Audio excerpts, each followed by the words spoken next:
नमस्कार मित्रांनो.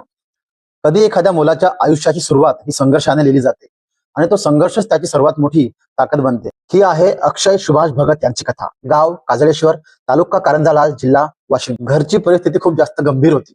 वय वर्ष 4 असताना त्यांच्या आईवडिलांनी काही कारणास्तव एकमेकांपासून दूर राहण्याचा निर्णय घेतला. त्या दिवसांपासून अचानक अक्षय यांचं बालपण मोठं झालं. आई दुसऱ्यांच्या शेतामध्ये काम करायची, तर आई आणि ताई या दोघींनी मिळून त्यांना सांभाळलं. शिक्षण काही कारणास्तव 4 ते 5 वर्ष त्यांनी शाळेचे तोंड सुद्धा बघितलं नाही. पण नंतर त्यांनी 14 ते 15 वर्ष झाल्यानंतर परत 5वी मध्ये ऍडमिशन केलं. बाकीचे मुलं 11 वर्षाचे 5वीत असताना आणि अक्षय 15 वर्षाचे. लोक हसायचे, पण अक्षय यांच्या मनात एक वेगळीच शांत जिद्द पेटलेली होती.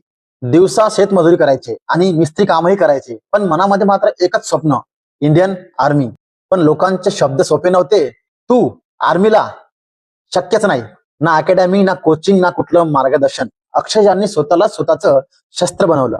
कुठल्याही प्रकारची तक्रार न करता, जेवण टायमावर मिळो अथवा न मिळो, पण सकाळी धावणे, अभ्यास, फक्त एकच लक्ष, जॉईन टू इंडियन आर्मी. नंतर 2017 मध्ये त्यांच्या जीवनाचं पान पलटलं. त्यांचं इंडियन आर्मी मध्ये सिलेक्शन झालं. अक्षय यांना एकेकाळी राहायला घर सुद्धा नव्हतं. गावात त्यांच्या घरच्यांना आणि त्यांना इज्जत सुद्धा नव्हती. पण आज गावातील लोक अभिमानाने सांगतात की हा मुलगा आमच्या गावातील आहे आणि हा आर्मी मध्ये लागलेला आहे. आज अक्षय सरांनी सिद्ध केलं, जन्म गरीब असतो पण स्वप्न गरीब नसतात. केलं तर काहीही होऊ शकतं.